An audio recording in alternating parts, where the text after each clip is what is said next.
The city of Avignon, in the 14th century, was not yet part of France. It belonged to the Church of Papal enclave, surrounded by a world it did not quite control, and yet, within its holy boundaries, something altogether carnal thrived, a system of brothels that were sanctioned, taxed, and regulated by the same church that condemned lust as a deadly sin. You wouldn't notice the brothel at first.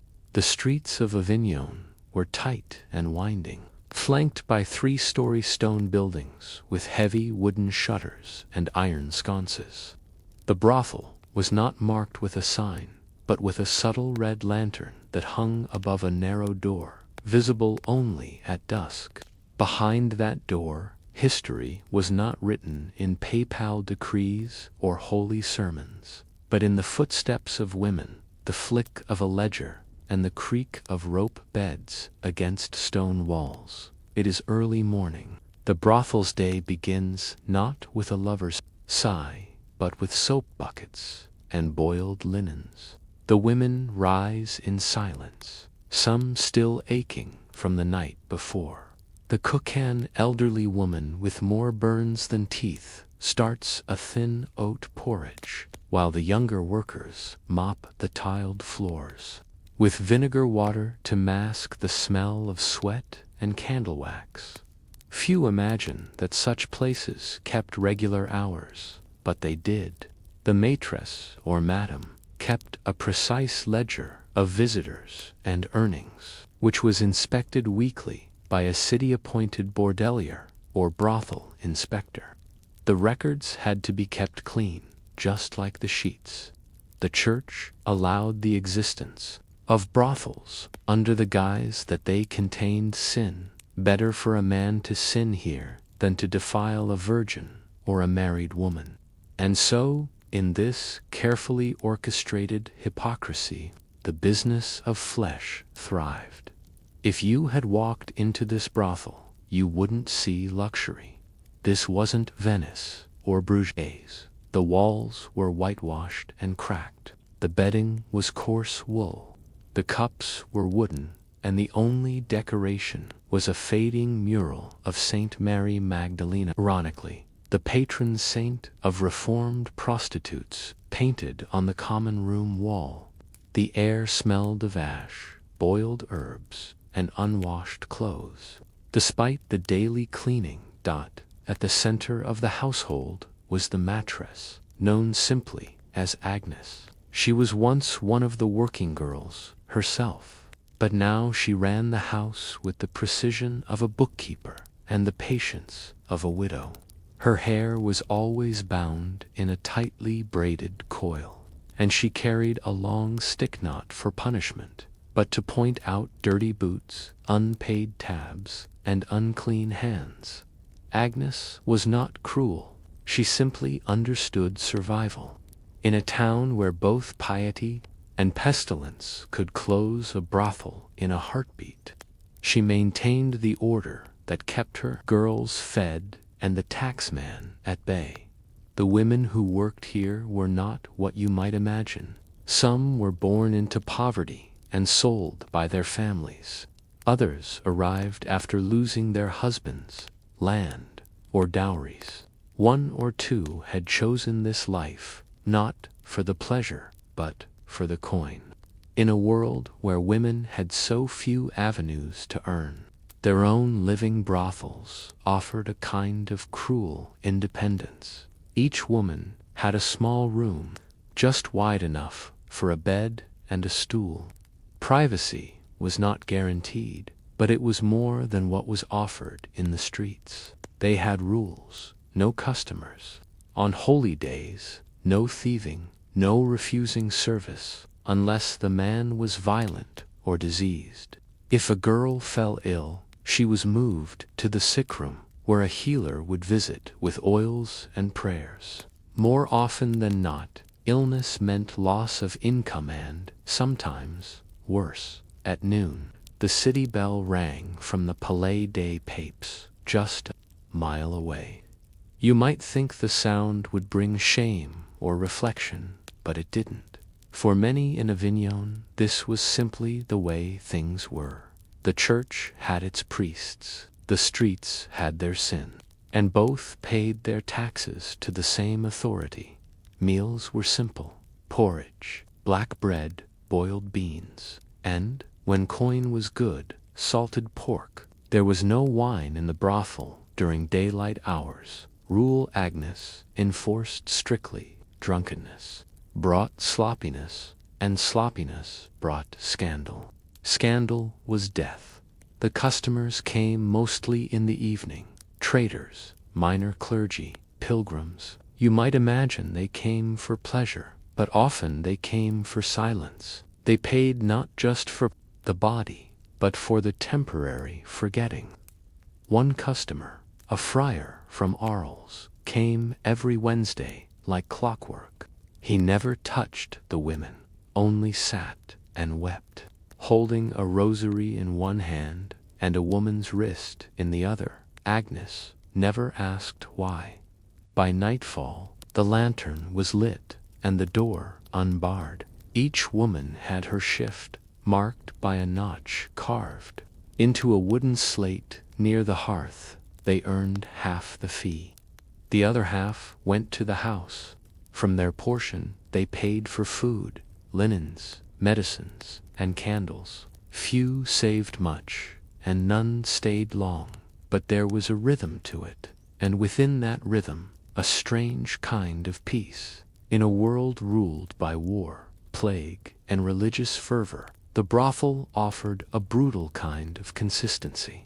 It was one of the few places where a woman's body, though exploited, was at least counted, documented, and, in a way, respected for its transactional power. And yet, behind the walls of the holy city, even this fragile order could not last forever. Agnes had begun to notice something troubling in the books. One of the inspectors had been coming more often and asking too many questions.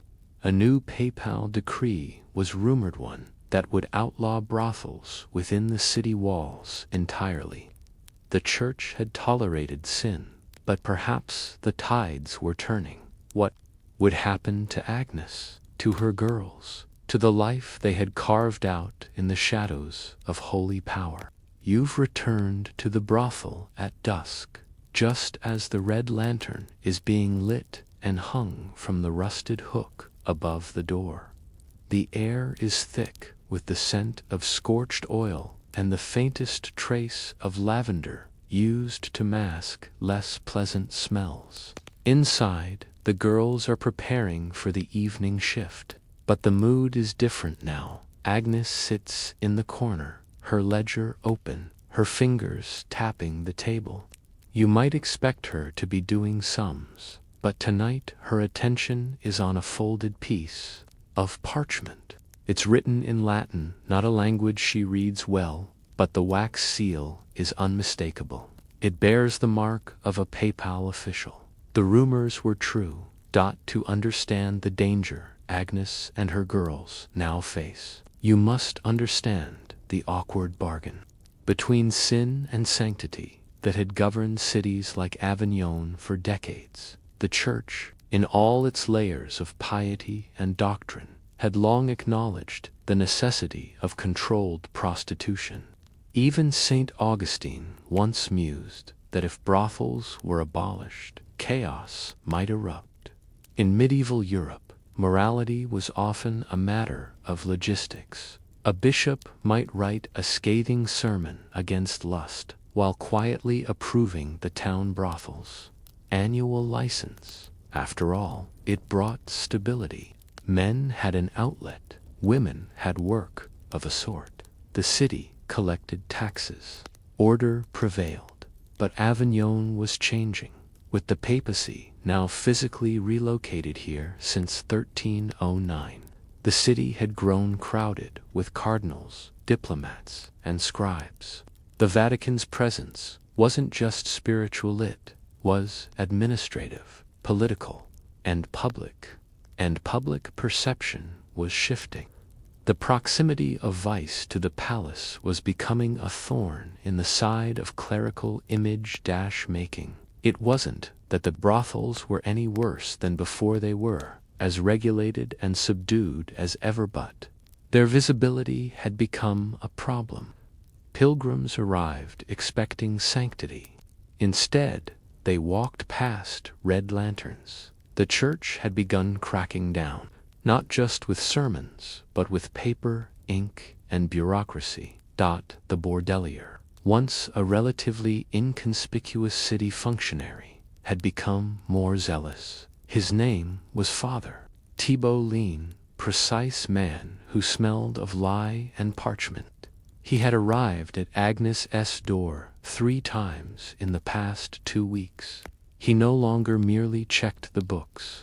Now he asked questions. Had she hired any new girls without licenses? Were any of the women foreigners? Were services being offered to clergy? Was she keeping any girls against their will? The last question stung the most. It was a familiar accusation, whispered often when moral reformers needed a villain. Of course, Agnes had seen girls come and go in terrible conditions, but here, in her house, she kept things orderly. There was no cruelty, just the inevitability of survival. Still, the questions piled up like kindling beneath a pyre. Agnes knew where this was headed. The church didn't need proof. It needed a pretext. You might imagine these women lived in gold-lined beds and silk sheets, but nothing could be further from the truth. Their lives were bound by coin and contract, and always one missed payment. Away from destitution, let's look at the numbers. Each client paid a set, usually 3 deniers. Half of that went to the house. The remainder was the woman's to keep, but it came with deductions: food, candles, medicinal herbs, even laundry. It was rare for a woman to leave the brothel with more than a few coins hidden in the seams of her shift. Sometimes they tried to save. There were stories, mostly whispered, of women buying their freedom, opening bakeries, or marrying minor merchants. But for every one who left, 10 more arrived, widowed, orphaned, displaced by war or plague. They knocked on Agnes's door with nothing but hunger and desperation. Even the women who had been there longest, like Isabeau, with her once golden hair now streaked with gray, still worked because they had no one else and nowhere to go. Isabeau once served wine in a monastery guest house before a visiting abbot's indiscretion forced her expulsion. She never spoke of it. The brothel offered not redemption, but repetition. Just as Agnes folds the letter from Father Thibault, a knock comes at the door. It's hesitant, polite. She opens it to find a young woman, perhaps 17, wearing a patched cloak and clutching a wooden rosary. Her name is Beatrice. She doesn't cry. She doesn't beg. She simply says she's hungry. Agnes looks her over quickly. Beatrice is clean, though her shoes are worn thin. She carries no bag. The brothel already has more women than customers, and a new face might invite more scrutiny. And yet, Agnes nods and lets her in. The other women glance up from their tasks. A few frown. The arrival of a new girl shifts the balance. It always does.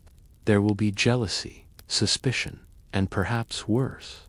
But no one says anything. They return to their business. Beatrice is given a mat in the corner and a borrowed chemise. She eats slowly, eyes scanning the room as if memorizing its walls. You sense something in her posture, something that doesn't match her story. But no one asks. The night continues, as always. Clients come and go. Coins are exchanged. Candles are lit and snuffed. Beatrice does not work tonight.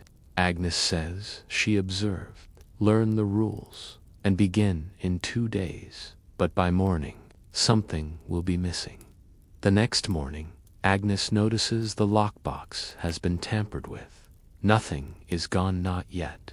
But the seal is broken, and the coin stacks have been shifted. The key had not left her possession. Agnes says nothing at first. She watches. Over the next few days, small things begin to vanish. A pouch of rosemary, a silver clasp, a ribbon. One of the girls, Colette, accuses Beatrice. The seal is not from Father Thibault. It's from the curia itself. The letter states that brothels are prothoned to be closed within the walls of Avignon by the end of the season. The papal guard will begin inspections, and any brothel operating beyond the permitted date will be dismantled. Its owners fined and potentially imprisoned. There is no appeal, no negotiation.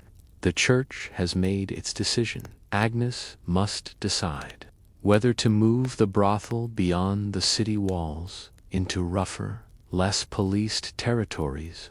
Either path carries danger. And then, a final revelation. Late one evening, Isabeau sees Beatrice leave her bed and slip something into the coals of the hearth. In the ashes the next morning, Agnes finds a burned scrap of parchment with a fragment of handwriting Father Thibault's. Had Beatrice been sent by the church? Was she a spy, or something worse? Agnes looks out the narrow window toward the spires of the Palais des Papes and wonders what price will be paid to preserve a brothel in the shadow of God. The red lantern still swings outside the brothels. Narrow doorway, but now it does so in defiance, not invitation. Fewer men arrive these nights, and those who do come with wary eyes and silver hidden in gloves, unsure how long the door will still open. The whispers are no longer whispers. The decree has been read aloud in the market square. All houses of ill repute within Avignon must be closed or relocated before the feast of Saint Martin. That's 7 days away. Agnes, the maitress of this house, has not left her ledger in days. Her hands move slowly now, not from age, but from calculation, measuring who will stay, who will go, and who she might still save. Her world, so carefully maintained with soap, coins, and rules, is unraveling. She is not afraid for herself. She is afraid for them. You see, the brothel is not just a place of flesh. It is a chain, with each woman linked to another by threads of debt, fear, and fragile loyalty. Colette, who owes the apothecary 5 deniers for a salve that didn't work. Isabeau, whose brother in Lyon never answered her letters. Adele, who cannot walk without pain since childbirth and cannot find other work. Even the cook, old Lucien, who has no family left, only a burned-down cottage, and memories of a husband who died under a cart. Each of these women, like Agnes herself, depends on this place, not because they love it, but because they know the alternative is worse. The brothel is not freedom, but it is shelter. And now the shelter is crumbling. 3 days before the brothel is to be shuttered, Father Thibault returns. He does not knock. He walks into the brothel with 2 guards and a parchment scroll tucked into his sleeve. His gaze is clinical. No longer the inquisitor. Now he is the executioner of policy. But still, there is something odd in the way he glances at Agnes, as if he, too, is unsure whether he is right. He presents a choice: close the brothel now quietly and receive a reduced finor, resist and face the full weight of church censure. Those who cooperate may be relocated to workhouses for fallen women, which promise food and instruction in modest trades. Those who do not, well, the parchment does not say. Agnes asks for time. Thibaut says she has 2 days. And what of Beatrice? Since the burning of the parchment, Agnes has watched her carefully. The girl is skilled. She plays her role like a merchant plays a crowd, humble, devout, invisible, but her hands are clean. Too clean for a girl who scrubs linens and candles. And once Agnes notices something else.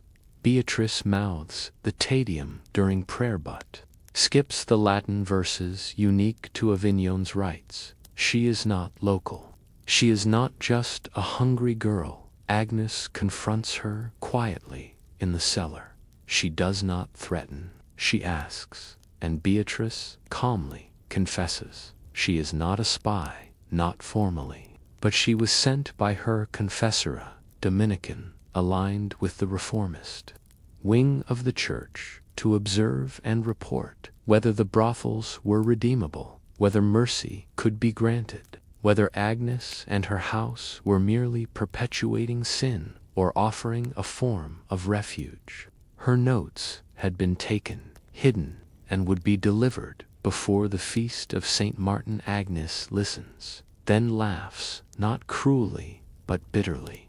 What judgment did you write, little scribe? Beatrice does not answer. That night, Agnes gathers the women. She reads them the decree aloud. There are tears, rage, silence. She explains her plan. She will use what money remains, 42 silver, gross, to hire 2 carts. There, an old innkeeper she once knew might take them in. The other cart will go east to St. Gabriel, where workhouses exist. Neither path is safe. Both are uncertain. She will stay behind. When the women object, she silences them. I will sign the ledger and pay the fine. Someone must account for us. On the final night, the brothel is silent. No clients come. Each woman lights a candle and places it in the window. A soft rebellion against the dark tide closing in. No words are spoken. They eat what little bread remains.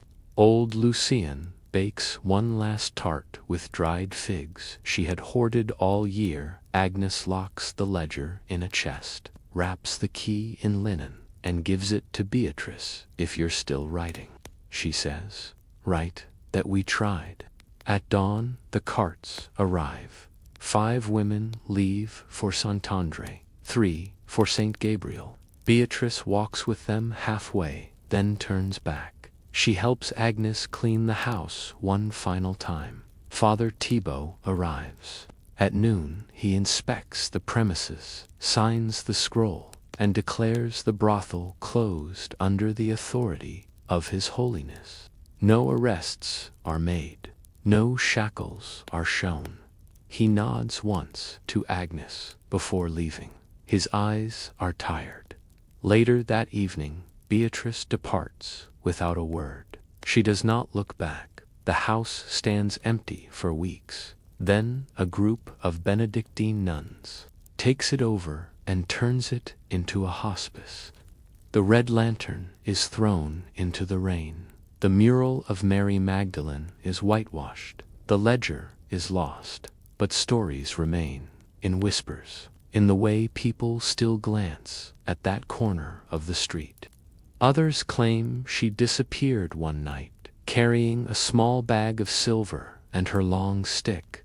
No one knows, but you know now, dear listener, that brothels were not merely dens of sin.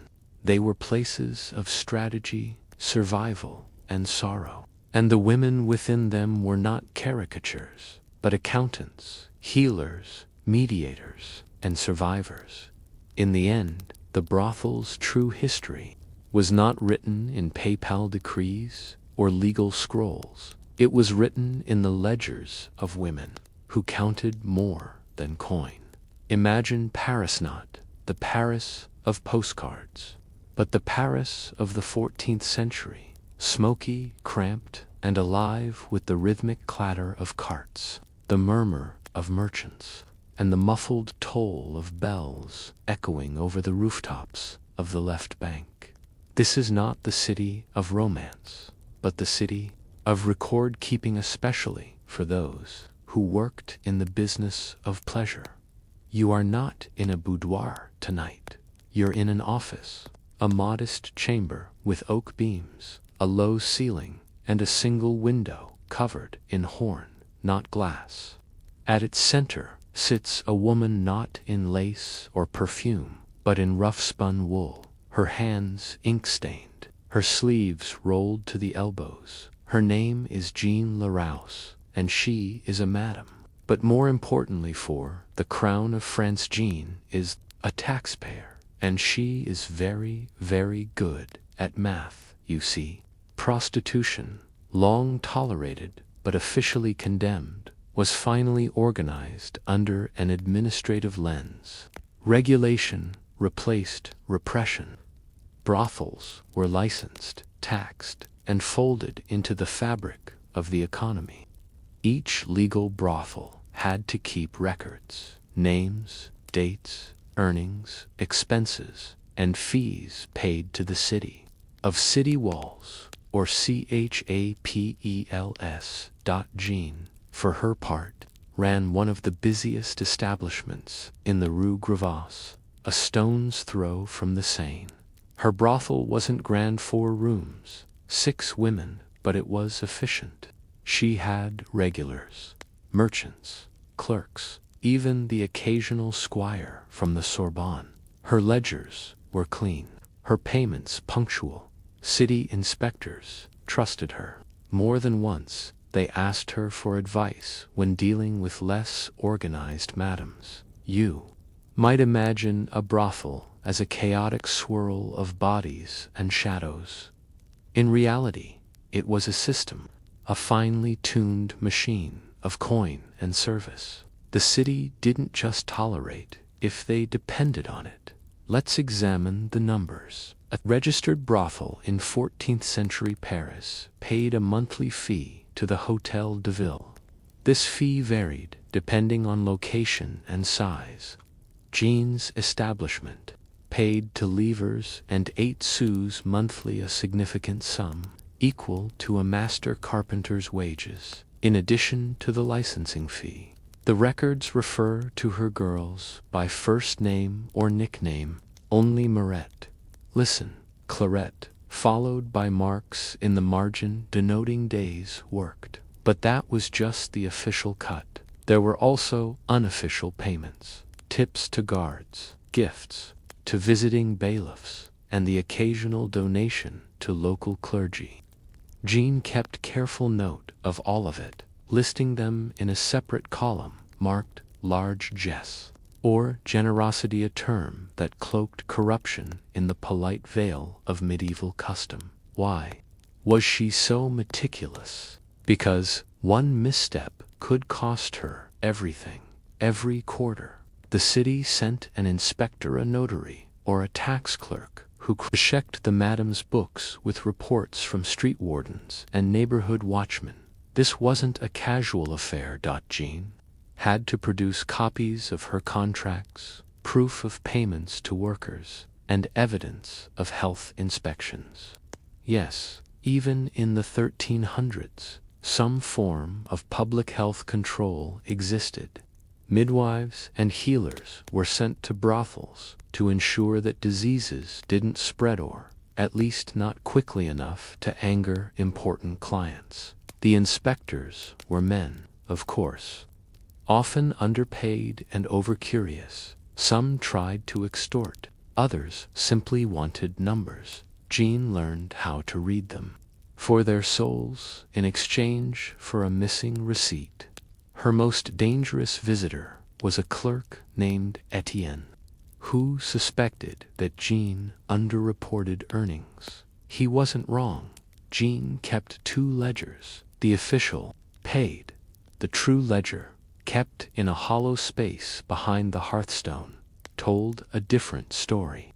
It listed cash transactions, debts owed, purchases of perfume and imported linen, and bribes paid to keep certain names off official documents. Some clients did not wish to be recorded. Some women were not properly registered. Some profits were not taxable. Jean understood all of this. She managed risk like a merchant. She understood that every transaction had its own equation of danger and reward. But one mistake could unravel it all. One day, as she tallied weekly expenses, Jean noticed something odd in the true ledger. A series of entries marked T with unusually high payments and no client notes. She asked Clorette, her sharpest girl, who smiled thinly. TM is not a man, she said. She's the wife of a baker in Rue Montorgueil. Pays to watch, pays more to be remembered. Jean frowned. This wasn't just unusual, it was illegal. Female clients, especially noble women, were not merely frowned upon. If discovered, the scandal could ignite trials, exile, or worse. She did not remove the entry. She wrote beside it in red ink, "Watch this. Risk rises."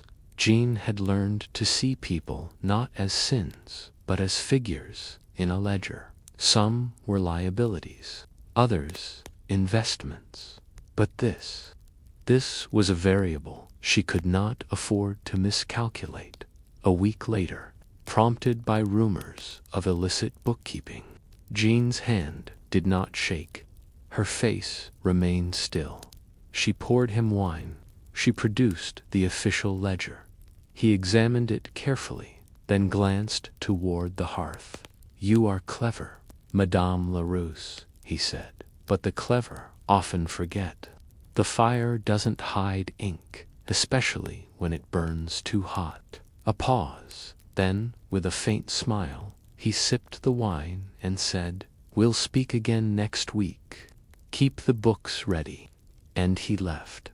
That night, Jean moved the true ledger, not to another hiding place, but into code. She rewrote it as a cookbook. The entries became recipes: soup claret, tourte à la rose, vin d'été miche, ingredient, and measurement representing a client, a date, or a sum. It was a masterstroke of concealment, a ledger hidden in plain sight, and perhaps, also, women like Jean were not merely keepers of sin, but custodians of a shadow economy. They managed risk, protected identities, and balanced the delicate mathematics of pleasure and punishment. Her work was not glamorous, but it was precise. The lace may have framed the door, but it was the ledger that kept the walls standing. And so Jean adjusted her inkpot, lifted her quill, and wrote again. But even she couldn't foresee the entry that would come next. A name, a noble name, one that would pull her into a game not of coin, but of crowns. Paris, at the end of the 14th century, was a city layered in parchment. Beneath its cobbled streets and rose-trimmed cloisters, beneath its shrines and statues, ran a quieter current. Names, not etched in marble, but inked into ledgers, whispered through keyholes, and stitched into the underclothes of women who lived to lives by candlelight. Jean Larousse understood the power of names better than most. In her brothels, false, Le Journaux, carefully rewritten as a cookbook, she had encoded dozens of them: traders, merchants, watchmen, priests, each assigned a symbol. It was not whispered in desire, nor bargained for in coin. It arrived uninvited, and it carried a crest. The Duc de Montpensier was not a man one listed in a ledger, even in code. He was a cousin of the king, a former commander in the Breton campaigns, and a frequent guest at court. His known habits included falconry, chess, and the frequent neglect of his many debts. His presence in Jean's books, therefore, came as a shock, not because he had visited many nobles, but because he had not paid. The entry was simple, almost casual: bouillon du duc, 14 deniers owed. Claret, who served him, said he had arrived, cloaked and drunk, claimed to be someone else, and left before dawn. But even drunk, she had recognized the ring, a silver crest with the lion of Auvergne. "You're sure?" Jean asked. "I'd bet my last breath," Claret said. "He left it behind. It's under my mattress." Jean retrieved the ring. Herself, it was real. In the brothel was common, but not like this. Usually, a client who couldn't pay was barred until he returned with coin. A ledger note was made: "Dry night. No shame, just business." But the duck, he could not be asked, he could not be shamed, he could not even be mentioned without inviting danger. His name alone, if found in Jean's books, could be interpreted as blackmail or, worse, sedition. And yet, there it was. A nobleman had become a debtor in the underworld of Paris, and Jean, for the first time in years, did not know what to write next. Jean turned to her old habit, planning by candlelight. She opened both ledgers, the real and the redacted. She examined every prior interaction with high-ranking clients, who had paid promptly, who had lied, who had protected her. He was a wild card, unrooted, but his name in her book tied them together. She made a decision. She would write to him, not as a threat, as a bill. The letter was composed carefully, asterisk to his grace. "The Duc de Montpensier, the night of the feast of Saint Denis, you visited my establishment under the name A sum of 14 deniers remains outstanding, including service, wine, and discretion. I request this matter be settled promptly, lest confusion or forgetfulness compel less favorable means of recollection. I enclose your ring as a token of trust. Yours, in quiet service, Jean, keeper of the Rue Gravois, asterisk. The letter was sent by courier, with strict instruction to deliver it to the Duke's steward only. It was a gamble, but a precise one. She knew the Duc wouldn't wish exposure, not because of the brothel, but because of his debts. If word reached court that he was borrowing from her, he'd be mocked, perhaps challenged. Nobility prized honor, but feared reputation more. The next morning, the courier returned with a pouch of coins and a second ring. The ring was gold, smaller than the first. Only a carved inscription: to silence, honor. Jean weighed it in her palm. No words accompanied it, but the meaning was clear. She had won, but it came at a cost. The Duc would not forget this, nor would he thank her. He would not pay again, nor appear again, but he would remember. And if ever her name reached the wrong ears, he would be there, just outside the light. Jean made a new note in her coded ledger: broth scalds if stirred. Twice serve, once forget. Meanwhile, Etienne, the tax inspector, had begun his wider audit of Paris's brothels. Several houses on the right bank had already been fined. One had been closed entirely when its madam failed to produce acceptable records. Jean knew her time would come. She redoubled her accounting efforts, cross-checked her entries, converted client names into increasingly obscure culinary metaphors. One became goose in absinthe, another fish that swims twice. Her kitchen grew more elaborate. Publicly, she claimed to be writing a cookbook. It was, in a way, true. But the tension grew in her house. The women sensed it. They were used to risk, but not this kind. They burned the second ledger. Isabeau, older and sharper, said, "That's when they'll know it existed." So it stayed, hidden in the oven flue, wrapped in waxed cloth. A week later, Etienne returned. He arrived earlier than expected. No warning. He said nothing for several minutes. Then he laid out a small scroll on the table, blank, except for 2 lines. "Are you the cook or the clerk? Choose wisely. The king eats both." Jean did not flinch. She opened the official ledger, the clean one. Etienne examined it, slowly, page by page. Finally, he looked up. "You've served the city well, Madame Larousse." A pause. "But you know as well as I do books can lie." Another pause. "I will return in 3 days. You may correct any discrepancies before then." Caught in a lie. Keep it, and gamble on Etienne's corruption or mercy. Jean stayed awake that night, staring at the ring. Not the Duke's ring, but Etienne's smile, the smile of a man who knew, not facts, but enough to act. The books had always been her strength. Now they were her chains. In 3 days, would she still be a Matamor, a martyr of paperwork? 3 days. That's what Etienne gave her. It was not an official deadline. There was no formal citation, no writ stamped with the seal of the Hôtel de Ville. It was worse than that. It was an informal warning, the kind that lives in a quiet corner of the law, where justice and negotiation dance together behind closed doors. You've seen this pattern before, haven't you? The state does not always need evidence.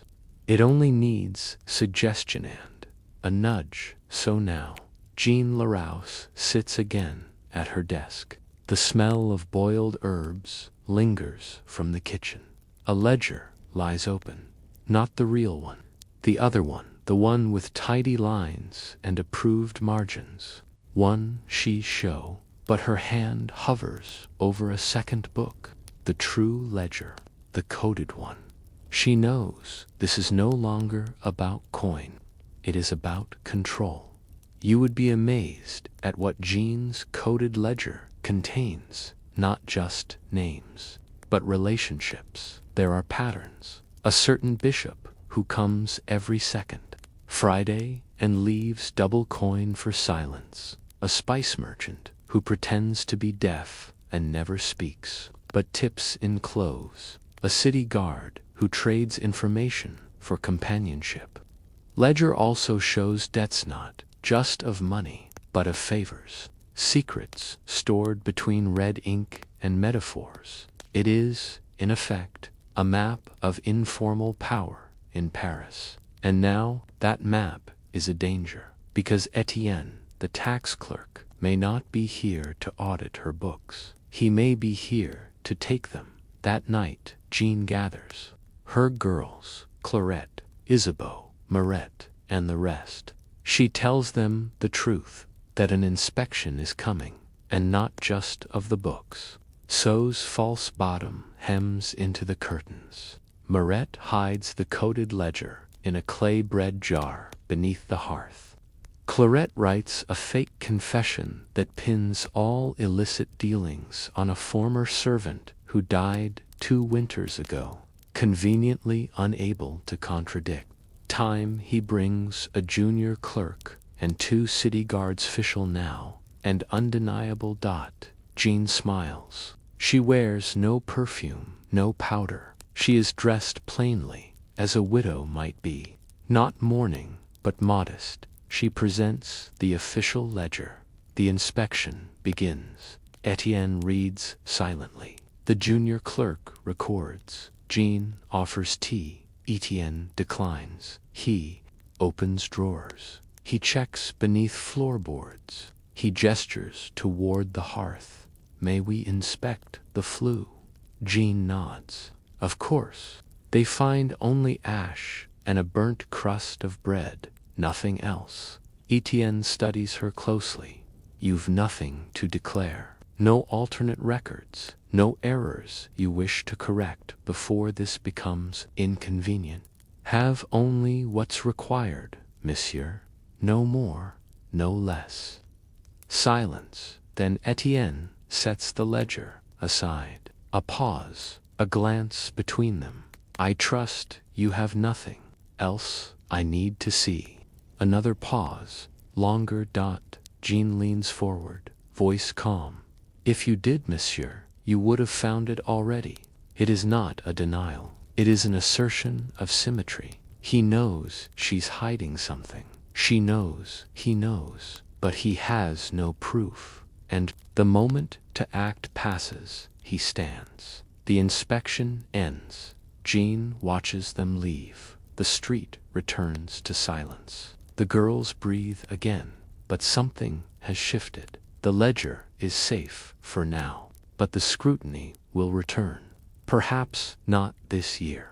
But power, once alerted, does not forget. Jean understands that she is no longer just a madam. She is now a keeper of dangerous truths, so she decides to adapt. A month later, Jean begins a second business embroidered cookbooks. She sells them to wealthy women, each one hand-stitched with recipes that double as coded ledgers for those who know how to read them.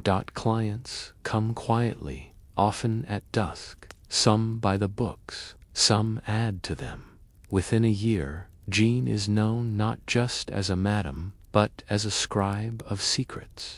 A node in a growing web of informal influence across Paris, one of whispers, ledgers, and coded exchanges. She retires from brothel work 2 years later, but never leaves her home. The cookbooks remain stitched and sold. Women from Rouen to Reims write to her.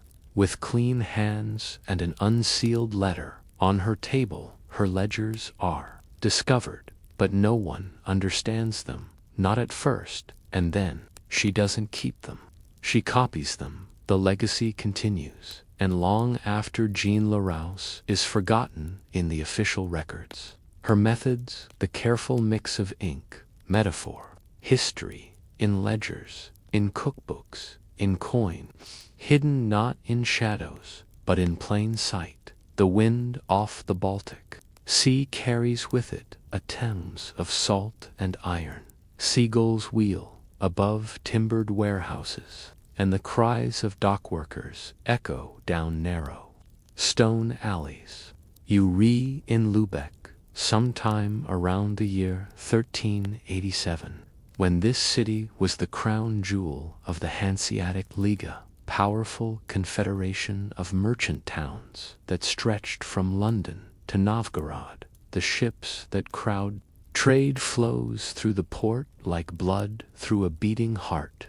But not everything that passes over the wharves is listed on the customs rolls. Tonight, she does not own her body. The city does. In Lubeck, as in several cities of Northern Europe during this time, prostitution wasn't just tolerated, it was regulated within licensed brothels. But others like Elskenterd, a more obscure category, bonded women, or stacknecht of a different kind.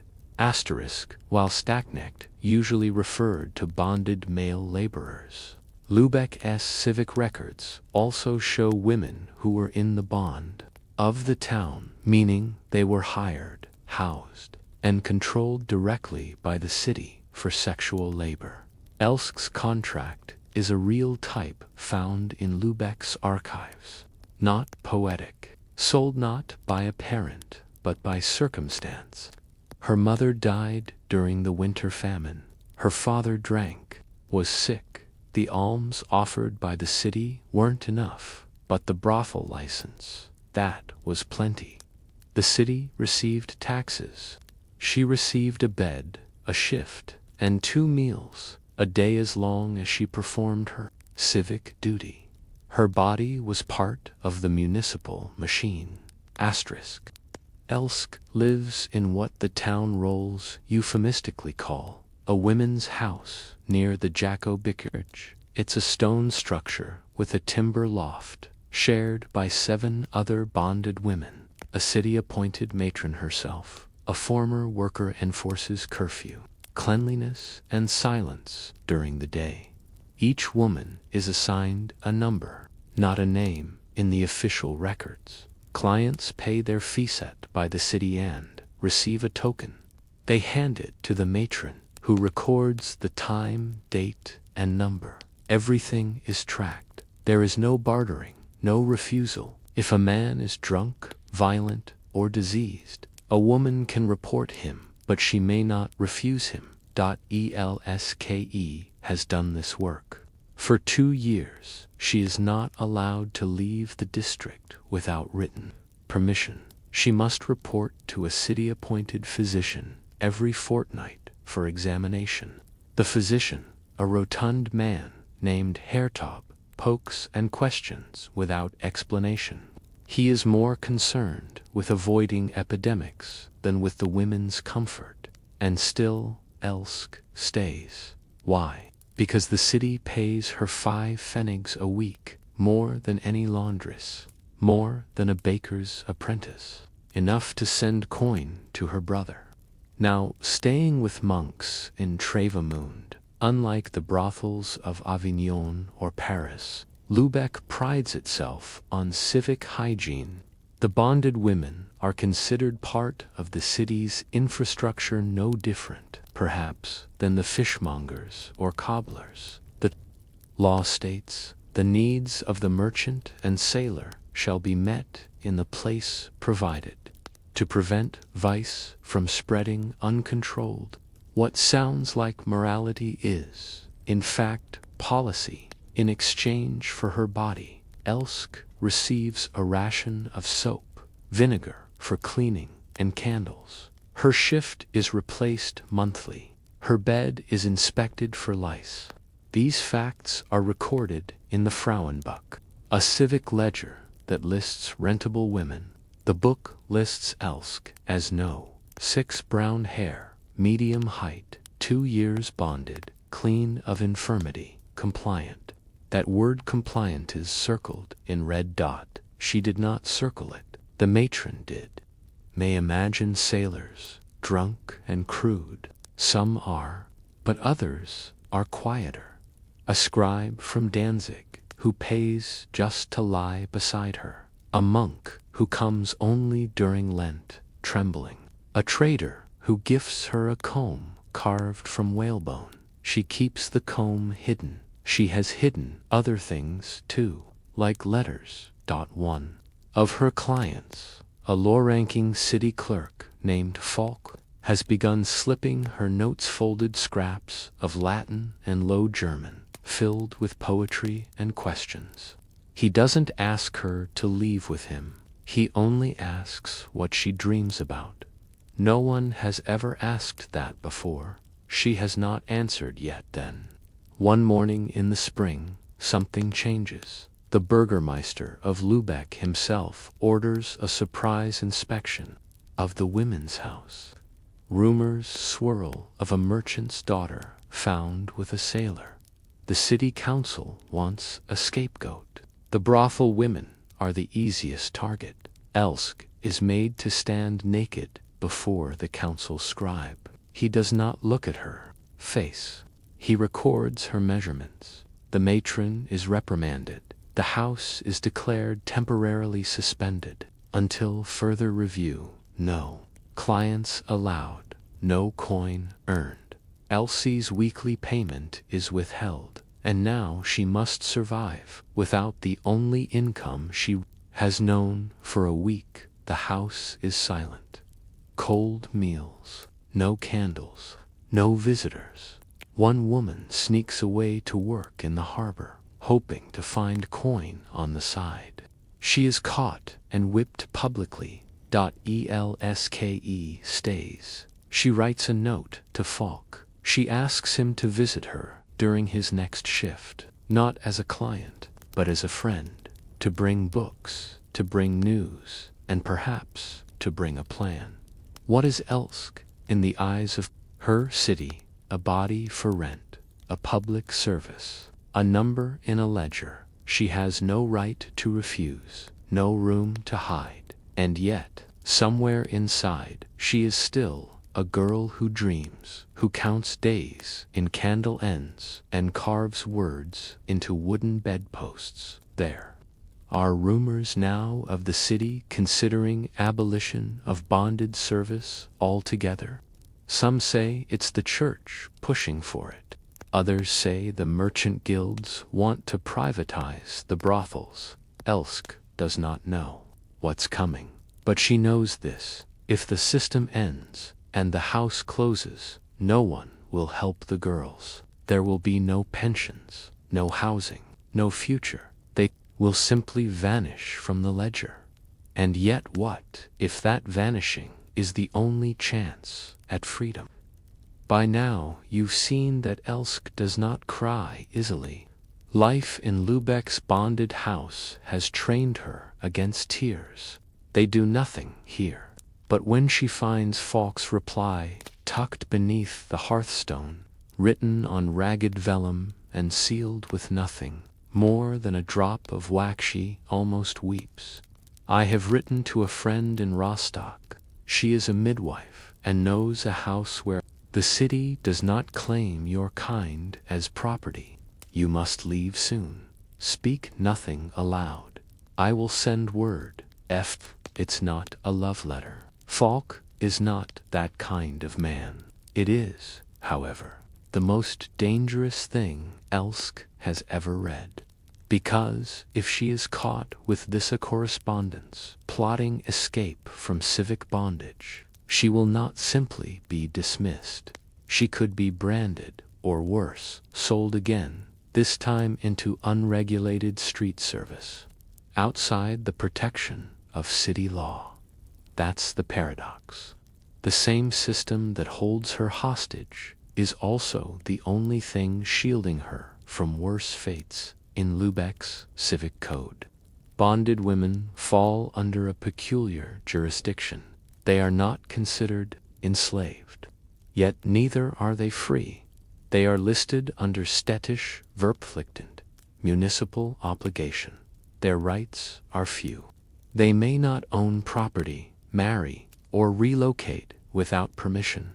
But they do have protections: access to basic medical care, regulated hours, and limited exemptions on feast days. So when the city council begins debating moral reforms, many assume it's for the women's benefit. It's not. A faction within the merchant class, led by a rising alderman named Detmer Kell, is pushing for privatized contracts. They argue that the city should no longer be in the business of managing bodies, that brothels should be run independently, taxed but unregulated. They call it freedom of the market, but in practice it means no oversight, no public health checks, and no stable income for women like Elsk. She keeps track of time, not by the sun, but by how often she is inspected. 2 days since the house was closed, 6 days since her last coin, 3 weeks until her brother's monastery expects their monthly payment. She owes 10 pfennigs, and she has only 4. She has 1 shift left. Her sandals are cracked. Her hair has begun to fall out in small clumps from stress. But she has the letter, and she has a plan. The matron Frauke, a woman whose back is shaped like a question mark, and whose eyes are always half closed. She has worked in the women's house for over a decade. Elski has never trusted her, but tonight she finds her staring into the fire. They're closing us, Frauke says. Elski doesn't speak. They'll sell half of you to the sailors and let the rest rot in alleyways, she adds. There won't be records anymore, just coin, easier for them. Then Frock does something unexpected. She slides a key across the floor. It's old, rusted, too large for the front door. Basement, she whispers. Use the coal chute. Leave during the moon's third quarter. Take no bags. Elsk stares. Why? Frock shrugs. No one ever gave me a key. Maybe I'd like to know one girl got out. The night is wet with spring rain. Lübeck smells of fish and firewood. Elske climbs down the coal chute, her body coated in soot, her palms raw. She cuts her thigh on a nail, but does not cry out. She moves through the alleys as instructed, avoiding lamplit roads, heading south toward the harbor gate. She is supposed to meet a baker's boy, paid by Falk, who will walk her to the Rostock-bound barge. But he does not appear. Instead, 2 city guards stand at the gate. The other is sharpening his pike. Elsk crouches in the shadows of a fish cart, heart pounding like oars on open water. And then footsteps. A woman, short, heavy, hooded. She walks up to the guards, laughing, holding a loaf of bread in one hand, a bottle of beer in the other. The guards are distracted. Elske slips past. The barge is small, rotten-sailed crew of 2, but it sails. The Baltic air stings her face, and she coughs so hard she tastes iron. The midwife in Rostock, Falk's friend, meets her at the dock. She is not warm, she is not cruel. She simply says, "You can sleep. You'll earn coin later. Not from your back, from your hands. We need laundresses," Elsk cries for the first time in years. The women's house is officially dissolved. The ledger that once listed Elsk as No. 6 is archived, bundled with tax records, and left to rot in the Rathaus cellar. No one looks for her, no one mentions her, but Falk receives a letter. Inside, a pressed flower and a note in careful script. The dream is not soft, it is not safe, but it is mine. What is freedom when you've never had it? For Elsk, it wasn't love, or rescue, or even justice. It was the absence of control. It was having no number, no matron, no fortnightly inspections, no civic obligations. In the end, it wasn't the brothel that defined her life. It was the ledger. And when she vanished from it, truly vanished, that was the moment she finally existed. Years have passed since Elsk's name last appeared in a Lübeck registry. The Frauenbuch, that thick-bound volume of bonded women, now collects dust in the city's records cellar. The ink has faded on her entry. No. 6 brown hair, medium height, compliant. No one walking past it now would guess the stories held within its damp stone walls. But if you listen closely, if you know what to hear, you might sense the faint breath of a forgotten girl, still waiting to be remembered. Elske did not become famous. She did not write her memoirs. She did not lead a rebellion, but she survived. And sometimes in history, that is the greatest rebellion of all. In Rostock, Elsk works as a laundress in a merchant widow's household.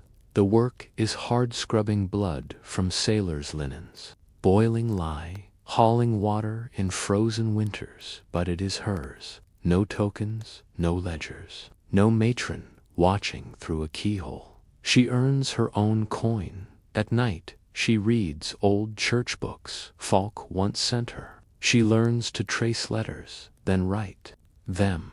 Her fingers are cracked, but precise. In this northern town, where no one knows her number, she is allowed to grow older. She is. The privatization of brothels is officially sanctioned. No longer regulated by the city, Sex work is left in the hands of unlicensed owners, many of them connected to merchant families or guilds. Health inspections vanish, standard pay vanishes, and with them, the limited protections bonded women once had. The city's ledgers grow thinner, but not because the trade is gone, because it has gone underground, out of sight, out of record. Ran the house, lives out her years in a church-funded hospice. Before she dies, she donates one item to the Sisters of St. Anne, a small pouch containing 2 items, rusted key, a folded note. But I saw the way you kept your eyes on the sea, even when you were scrubbing floors. I never left. I didn't know how, but I hope you stayed gone. The sisters never find out who the note was meant for, but it is kept in their archives, under anonymous C. 1390. Falk, the low-ranking clerk who once passed poems to a bonded girl, rises through the civic ranks slowly, carefully. He never marries. Each spring, he visits Rostock under the guise of logistical audits. She brings him tea. She shows him her writing about taxes, and when he leaves, she always gives him a letter to carry home, not for him, but for someone else, a former girl. A risk still hiding behind city gates. ELSKE knows what it means to live in a place that won't let you own yourself. So now, the regulation of public health during the Hanseatic League, there's almost nothing, just the line, no, 6, compliant. 2 years bonded, signed her name on a linen invoice in 1401, a single signature. That's all, but it tells a truth history often forgets. That the people whose names are lost from ledgers, strength, and quiet triumph. In the end, Elix's story is not about the. She didn't burn down the system. She helped others leave. She never returned. History may not remember her clearly, but perhaps tonight you will. You step into Rome. The year 1348. The bells of Santa Maria Maggiore toll, for the dead far too many, far too often. Streets are empty in the morning, but full by night.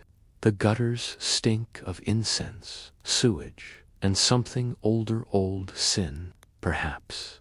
You're in the Christian capital of the world, the seat of Peter, the throne of holiness, and yet just 3 streets from the basilica, along the cobbled alleys of calling out in husky Latin or even older Tuscan dialects. And it has been running in parallel to the economy of salvation for centuries. In 14th century Rome, this wasn't accidental. Churchmen were major landholders, and many rented properties to brothel keepers for stable income. The rent was considered neutral. The sin belonged to the tenant. Later named for the little wooden clogs worn by Roman prostitutes. Doors. At night, the same alley echoed with different chants, different rhythms, and some of those priests came. Archivist is one such man. Middle-aged, prematurely balding. 7 tenement houses, 2 artisan workshops, and uncomfortably 3 brothels.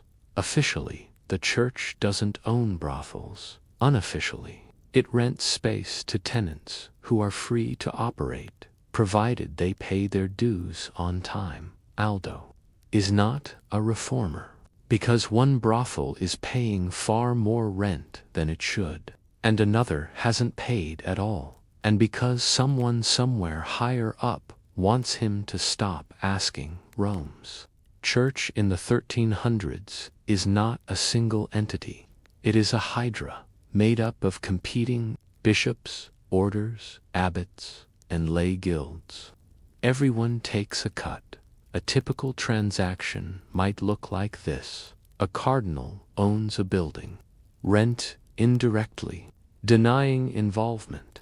This structure offers plausible deniability, and Rome needs it because, in a city of 30,000 souls, some are independent, some are mistresses.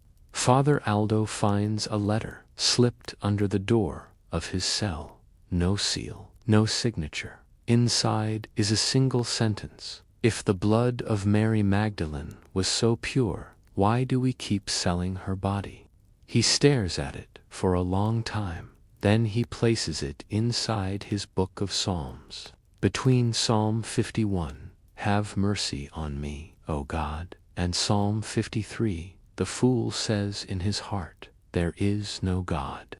He finds house No. 17 listed in church records as a hostel for pilgrims. But no pilgrims live there. He watches from across the street. Each night, 3 women enter. They carry nothing. Each morning they leave, veiled quickly.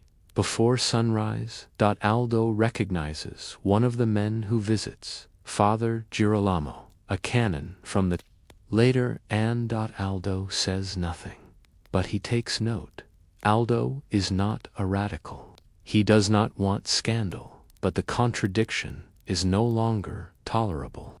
The church owns property from which sin is traded, and yet the women are not evil. They are poor, hungry, some are alone, others are simply surviving. One girl can't be more than 15. What does Aldo do? He can report it, but to whom? His superior Archdeacon Matteo already warned him once. The church cannot solve every injustice. But is that what Christ taught? You are watching a man reach the limits of obedience in Rome. In 1348, surrounded by the pomp of the papal court and the rot of the plague, Father Aldo has come to a realization. The church's sin is not lust. It is convenience. It is easier to rent a brothel than to abolish one. Easier to forgive a client than to feed a woman. Easier to chant prayers than to pay attention. But Aldo is paying attention now, and what he sees has made him dangerous. He begins to keep a secret ledger of his own, not of sins, but of names. Women, churchmen, landlords, and at the top of the list he writes, House 17, Magdalene's blood. But what will he do with it? You return to Father Aldo's cell. The candle has burned low, casting a warped shadow of the crucifix onto the far wall. His cot remains untouched, the blanket folded with the same precise hand he once used for copying scripture. But now, Aldo is copying something else. He has begun a new ledger. It is wrapped in the tattered cover of a book of hours, an innocuous devotional text. Inside are names not of saints, but of women brothels, priests, and landlords. There is no accusation, no commentary, just fact. Father Aldo has become an archivist of contradiction. He does not know what he will do with this book, but he knows it must exist by now. Aldo has confirmed what he long suspected. Church land is actively rented to brothel keepers under vague legal euphemisms. In the records of the Lateran House, No. 17 is listed as Hospitium Minorum Peregrinorum, a place for poor pilgrims. In reality, it brings in 6 florins a month from Madame Lucia, whose name appears in no religious registry, but whose coin passes through 2 separate monastic treasuries. The transaction is deliberately indirect. A land agent collects the rent, pays a maintenance fee to the basilica, and everyone pretends not to notice. This is repeated across Rome clergy-owned buildings leased under false names. Profits flowing into church coffers, even as sermons warn against fornication. The hypocrisy is not new, but Aldo is beginning to realize it is not passive either. It is intentional. systemic. Father Aldo changes his route. He walks through Monte, not just at night, but at dusk. He speaks to vendors, street children, and a retired laundress who once cleaned linens for the brothel. From them, he learns about the women Chiara, age 22, from Naples. Once a servant in a cardinal's house, dismissed when she became pregnant. Livia, 16, sold by her father after the family's vineyard failed during the last plague wave. Julia, 19, who keeps a wax figure of the Virgin Mary beside her bed and refuses to work on Marian feast days. He also learns that none of the women are permitted to leave the brothel during the day. They eat, sleep, work. Father Aldo requests an audience with Archdeacon Matteo. It is granted, though not warmly. The archdeacon's chamber is full of scrolls, relics, and the sweet, cloying scent of myrrh. He does not look up when Aldo enters. "I've heard you've been walking the streets," he says. "I've been walking church property," Aldo replies. The conversation is short. Matteo insists that the church cannot be responsible for every tenant's moral choices. The properties are maintained legally. Above all, must be avoided. Aldo mentions House No. 17 by name. Matteo stiffens. His fingers drum on the table. "That matter," he says slowly, "is being handled internally." Aldo leaves with the understanding that he has crossed a line, and yet the ledger grows. 2 weeks later, a second letter appears in Aldo's cell. This one is shorter. They are not lost sheep. They are sold ones. The shepherd watches. It is unsigned again. But this time, Aldo recognizes the handwriting. He searches the church registry and finds a match. It belongs to a nun sister, Benedetta, once scribe to a now deceased bishop. Now cloistered at Santa Prassede, he visits. Benedetta is blind in one eye and entirely without fear. She speaks plainly. She confirms that she once helped copy leases that deliberately misrepresented church properties. She thought nothing of it at the time, just another scribal task. But then a young girl from her village turned up in one of those houses, 6 years old when she arrived. Benedetta says 12 when she started receiving visitors. Aldo's hands tremble. "Why are you telling me?" he asks. "Because you're still stupid enough to write it down." Aldo is followed in the streets now. He finds a message carved into his doorframe. "Archivem nan confessionalem." You keep a ledger, not a prayer. He knows they know, but he keeps writing. He has begun including quotes from confessionals, not verbatim, but close enough. Anonymous sins, patterns, priests returning to the same doors. Girls speaking of clients who wear crucifixes as collars. His entries become less tidy. There are blotches, ink spills, but the names keep coming. One night, flames bloom against the night sky. House No. 17 burns. The fire starts in the back room where Chiara slept. By dawn, all 3 women are dead. The church releases a statement blaming accidental oil lamp mishandling, but Aldo knows better. The fire is a message. Stop, forget, move on. But now, Aldo cannot. He buries the pages of his ledger across Rome beneath a pew in San Clemente, behind the loose stones, near the Jewish ghetto, under a broken baptismal font. In Trastevere, if he is silenced, the book may survive. He begins preparing for the worst. You may think this is a story of sin, but it is not. It is a story of administration, of how righteousness can be structured around silence, of how records are shaped to exclude the inconvenient. of how faith can be both sword and shelter. Father Aldo did not leave the church. He did not burn his habit or scream in the streets. He did what archivists do. He wrote. He created a record. The church did not want a ledger that names not only sinners, but those who pretended not to see. And the only question that remains is, will anyone ever find it?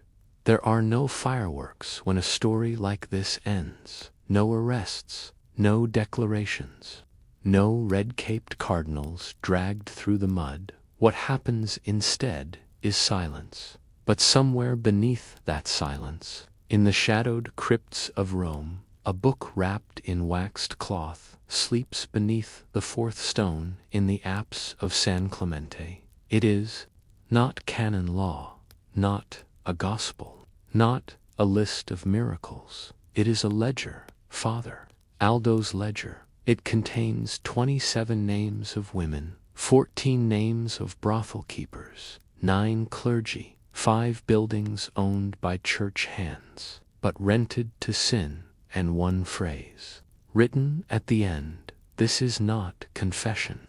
This is proof. Father Aldo disappears shortly after the fire at house No. 17. There is no formal inquiry. His absence is attributed to illness of the mind. A quiet arrangement is made. His quarters are emptied. His records are burned officially, but something is missed. The psalter he used daily, which was slipped unnoticed into the donation chest at Santa Prassede, ends up in the hands of a young novice named Lucia, a student of Latin and daughter of a merchant family. She finds the strange pages tucked between psalms, no prayers, just lists and questions. She tells no one, not yet. Lucia begins copying Aldo's entries by candlelight, hidden beneath her straw mattress. She's not sure why she does it, only that someone must. She doesn't even know who Aldo was, just that he cared enough to record what others ignored. She keeps her version brief, clean, just facts. Years later, she leaves the convent, not in shame. After the girl who died in house No. 17 inherits a box of old papers. In them, Aldo's legacy and Lucia's care. Rome continues. The Lateran thrives. Popes come and go. The smell of incense covers old walls, and tourists pass the very alleys once mapped by Aldo, never knowing what passed there. Brothels continue to operate, some officially, some under different names. By the 15th century, the church will even authorize a brothel in Rome, operated with state oversight and supposedly under moral supervision, proving again that the institution is better at managing sin than removing it. The theology remains unchanged, but the margins, they still tell different stories. In 1892, during renovations of San Clemente, a minor stone slab is lifted underneath a sealed jar containing cloth and paper. Inside, the remnants of a 14th century manuscript, mostly ruined by mold, but with partial names still legible. A note tucked beside it reads, "If you read this, do not forgive it away." The scholar who discovers IT professor Giulio Manfredi publishes a vague reference in a footnote. No scandal, no follow-up. But in 1993, a graduate student named Elena Caruso reads the footnote and begins a thesis on invisible clerical economies. In medieval Rome, she reconstructs what she can. She finds enough. History is written by those with the parchment and ink, but it is preserved by those who keep ledgers. No one asked for who right not to be heard now, but to be found later. Father Aldo never became a saint. He was never canonized or even remembered in church annals, but in a way, he fulfilled one of the deepest Christian ideals. The truth shall set you free, even if that truth had to hide beneath floorboards in forgotten margins, carried by women who were never meant to matter in the end. This is not a story of brothels or clergy or Rome. It is a story of paper against power, of one man who wrote what he could not speak, and of the quiet, persistent rebellion of keeping record when the world demands your silence. The air is thick with steam. You hear the gentle splash of water, the hollow tap of ladles against wooden tubs, and the occasional laugh echoing off the tiled walls. Beneath it all, there's the faint scent of herbs, rosemary, thyme, sage, the sharper note of something else. Human skin warmed by fire and water. You're in Nuremberg, late 15th century.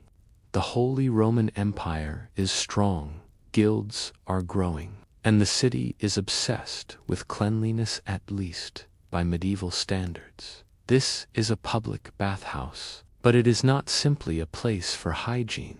It is also a place for commerce, conversation, and companionship.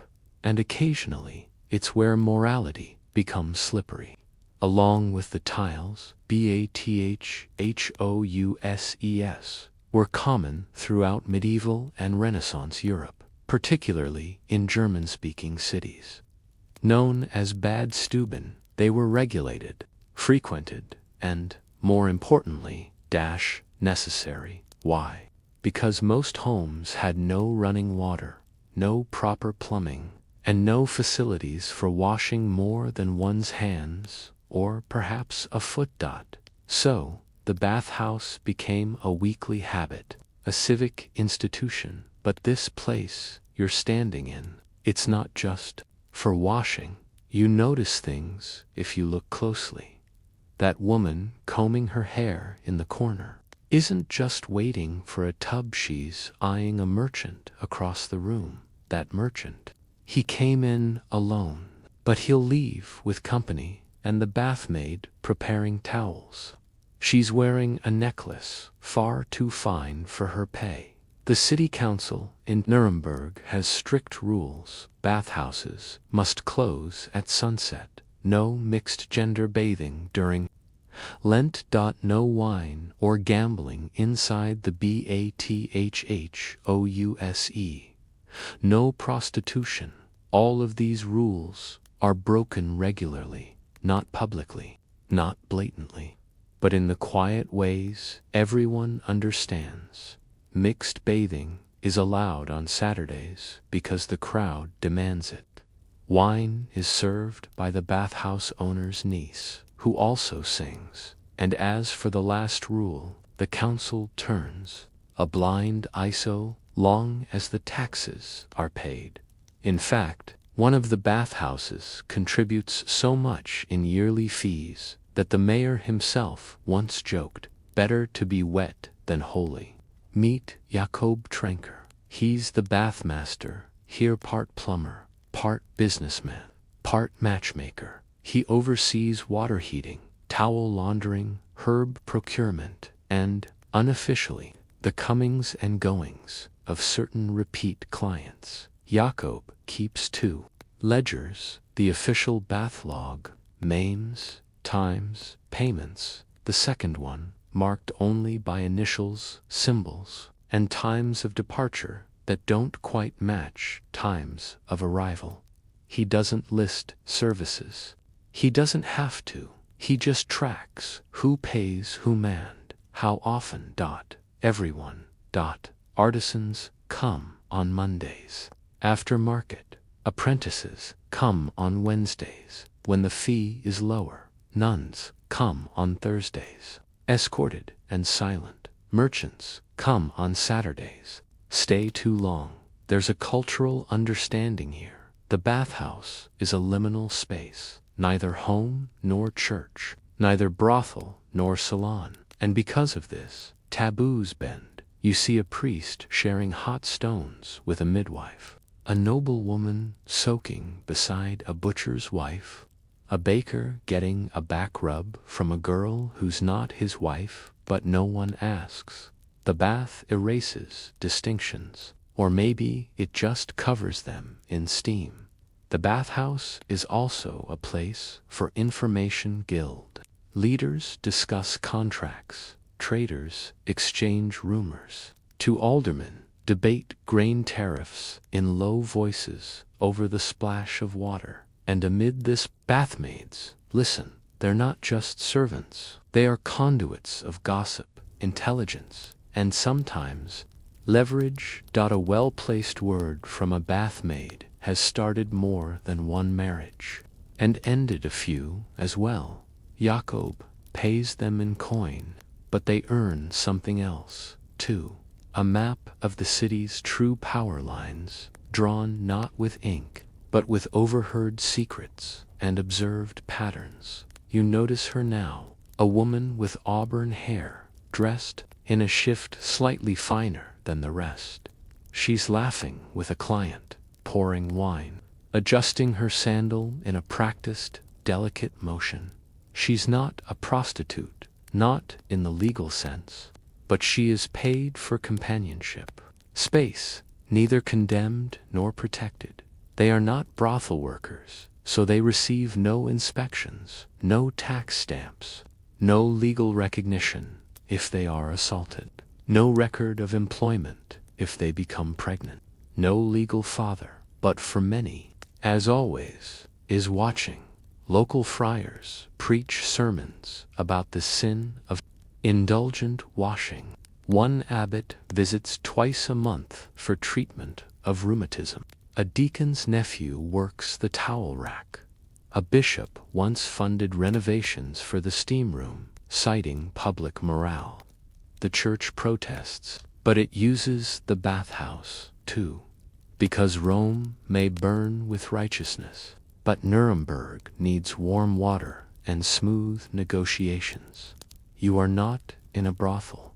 You are not in a monastery. You are in a bathhouse, a place where dirt is washed, but truth is not. Here, survival comes wrapped in a damp towel and offered with a polite smile. Here, the line between virtue and vice is not drawn in chalk but in steam, always shifting, always vanishing, and beneath that steam, the city breathes, its filth, its longing, its quiet, necessary hypocrisy. And as the bathmaid wrings out a cloth and leans close to whisper something in the merchant's ear, you wonder, does he even remember he came here to get clean?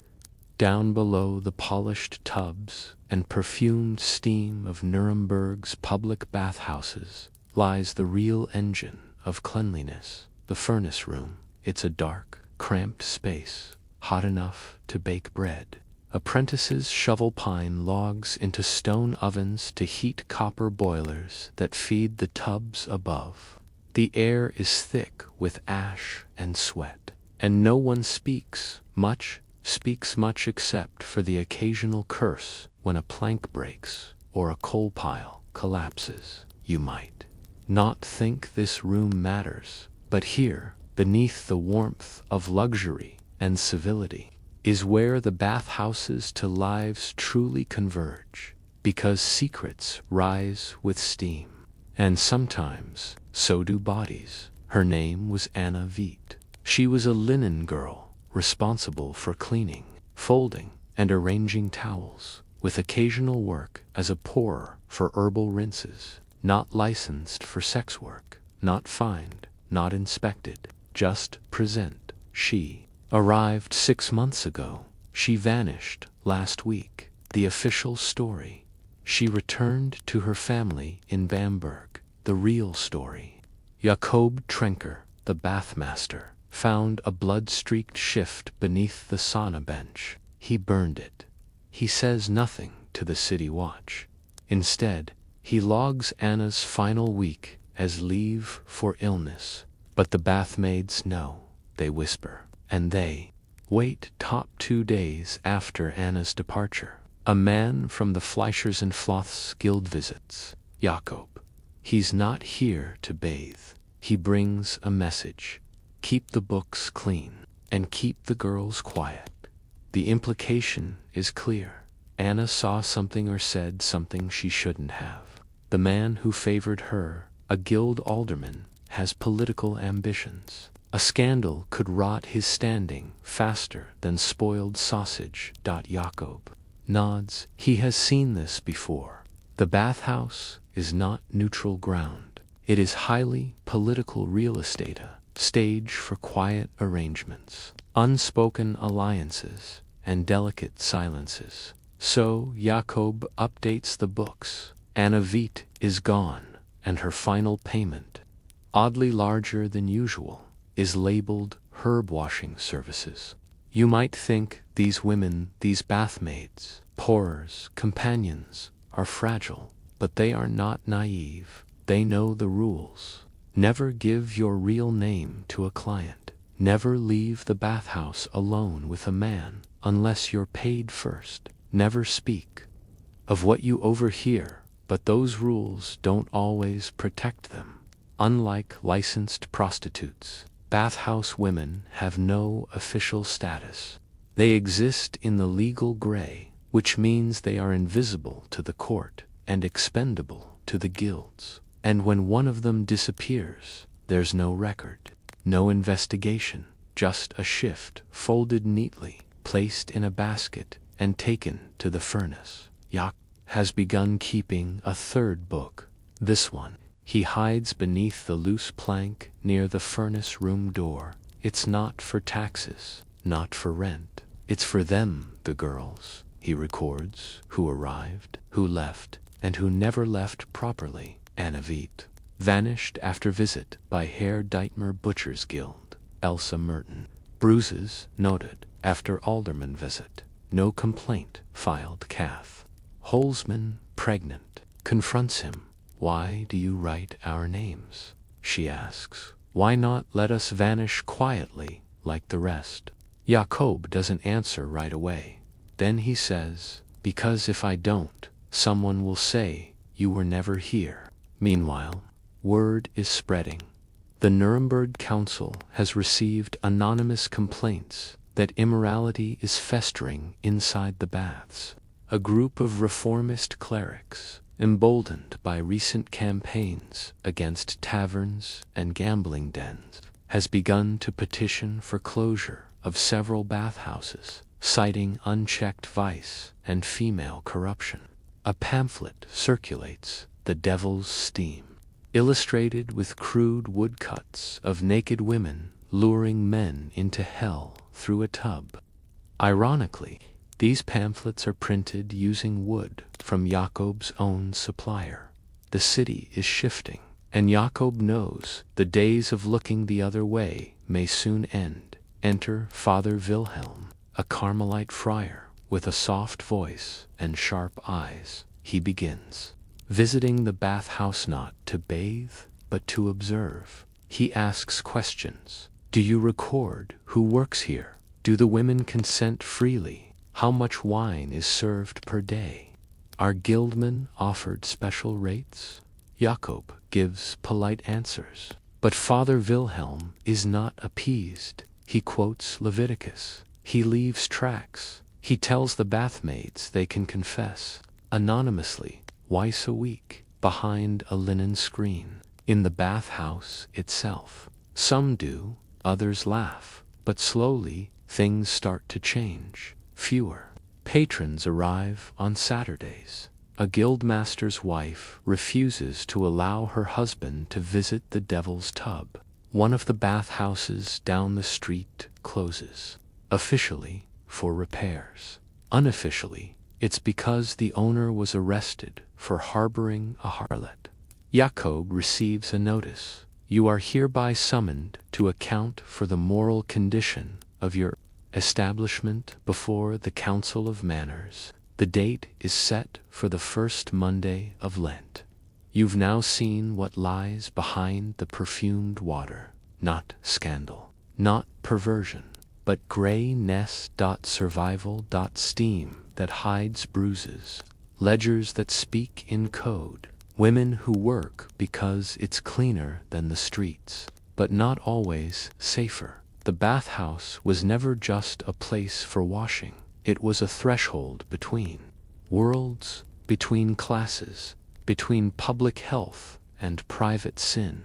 And now, that threshold is trembling, not because of what happens in the tubs, but because someone somewhere has decided to open the windows and let the steam out. The question is, when the air clears, will the city see what it has allowed to exist?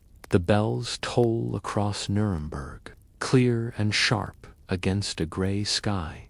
It is the first Monday of Lent. Tradition says this is a time for penance, for fasting, for cleaning not just the body, but the soul.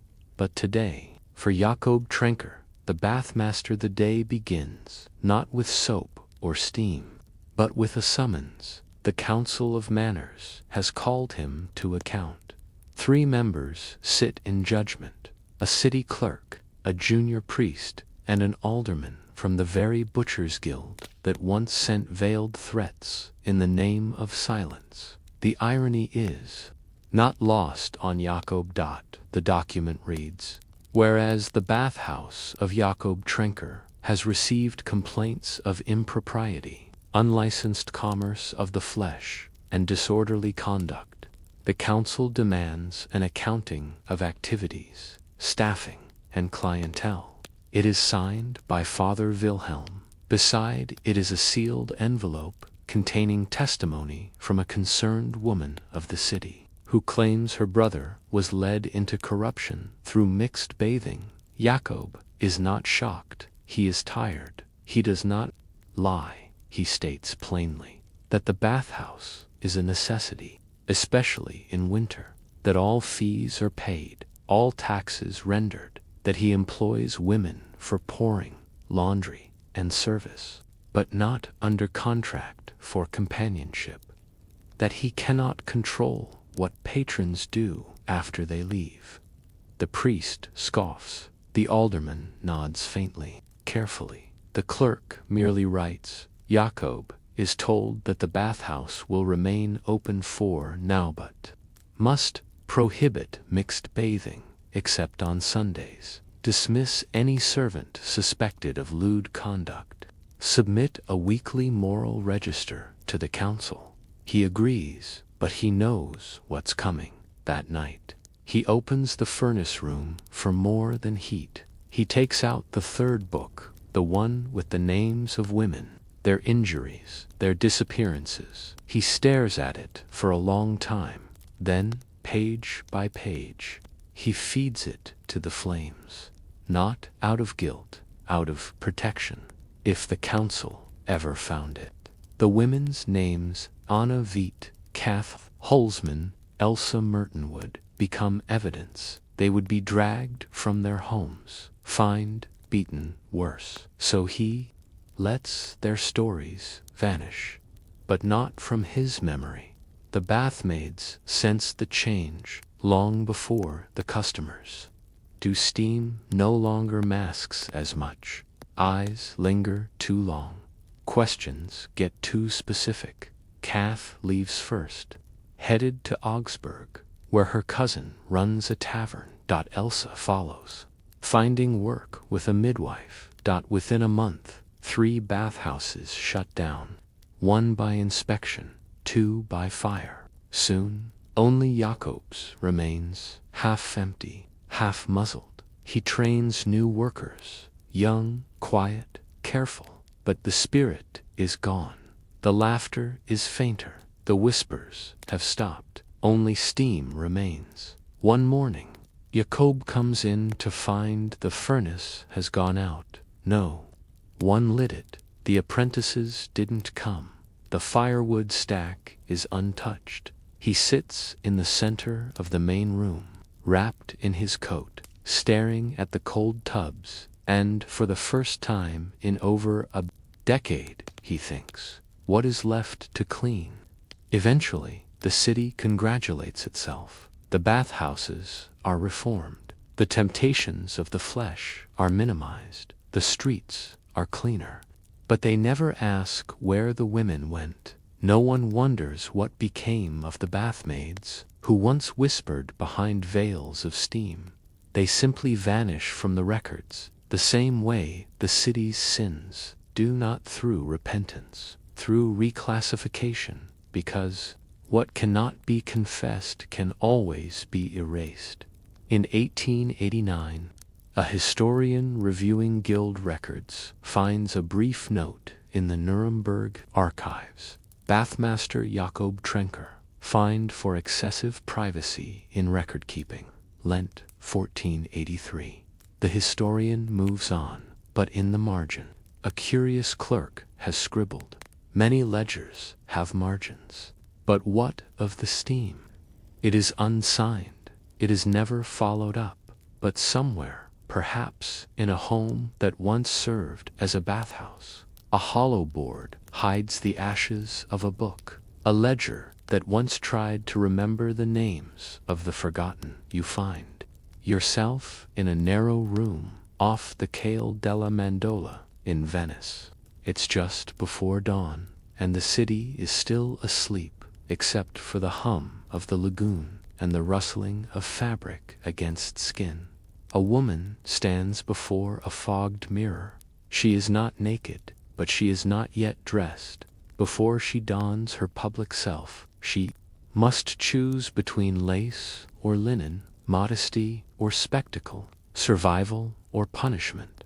She is a courtegiana honestian, honest courtesan, and in this republic of masks, what she wears is not mere decoration. It is a declaration of status, purpose, and strategy. In Renaissance Venice, courtesans occupied a strange place in society. They were not prostitutes, but neither were they wives. They were artists, companions, and conversationalists, some of them more educated than noblemen, fluent in Latin and capable of reciting Petrarch while pouring wine. But all of this intelligence meant little if their clothing failed to speak before they did, because to live safely as a courtesan meant navigating sumptuary laws, rules dictating who could wear what and when. These laws weren't about modesty. They were about hierarchy, silk sleeves, reserved for wives of merchants, pearl-studded bodices, legal only for noblen. And yet, courtesans wore them anyway, carefully, strategically, defiantly, because without wealth on display, they were mistaken for common harlots, and common harlots could be whipped, fined, or exiled. The Republic of Venice passed dozens of sumptuary edicts, each more meticulous than the last. One declared that women not wed nor widowed could not wear jewels. Another limited the width of sleeves to less than a span, unless born of patrician blood. One even demanded that unmarried women dye their hair a uniform shade of chestnut to distinguish them from nobles. The real purpose of these laws was not to enforce virtue, but to prevent confusion. Courtesans dressed like nobility. They moved like nobility. Some even entertained nobility, and this frightened the ruling class. So, fashion became legislation. Thread became surveillance. Back in that narrow room, the woman Isabellafas is a corset of velvet laced with silver cord. Over this, she layers a gown of sapphire silk, open at the front, to reveal a chemise edged with Flemish lace. Every piece has a purpose. The velvet marks her as wealthy. The silver says she has patrons. The lace imported illegal says she is untouchable. She pins a brooch at her neck, an amber stone set in gold. It was a gift from a visiting cardinal. She wears it like armor, because tonight she dines with a senator, and she must look more valuable than his wife. When Isabella steps outside, she moves like a noblewoman, but not too much like one. Her shoes, towering platform, heels force her to walk slowly, deliberately. These shoes are impractical, even dangerous, but they serve a purpose. They elevate her literally and socially, putting her at eye level with male patrons.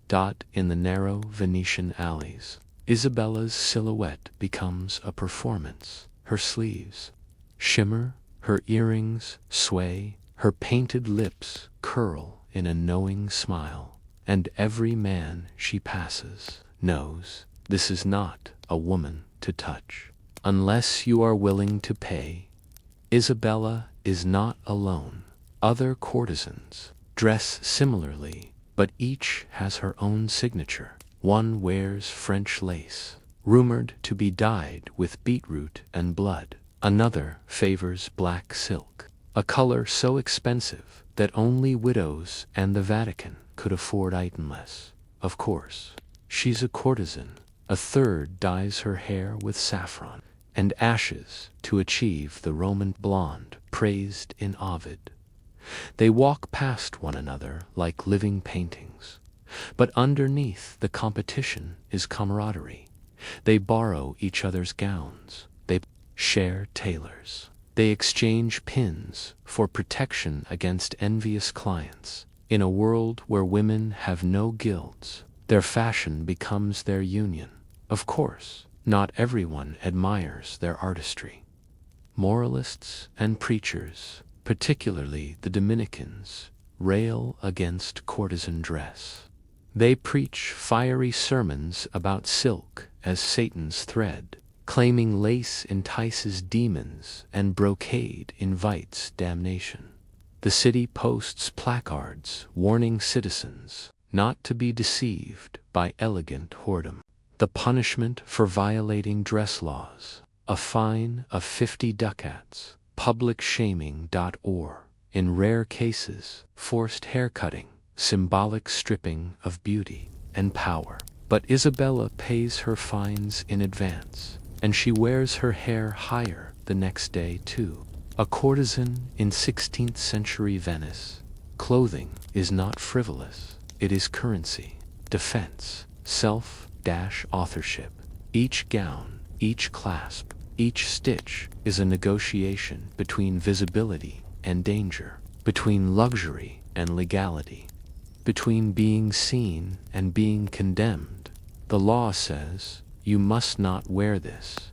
The body replies, "I wear it anyway."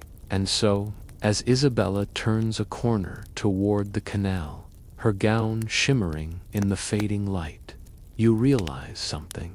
She is not wearing this to entice. She is wearing it to survive.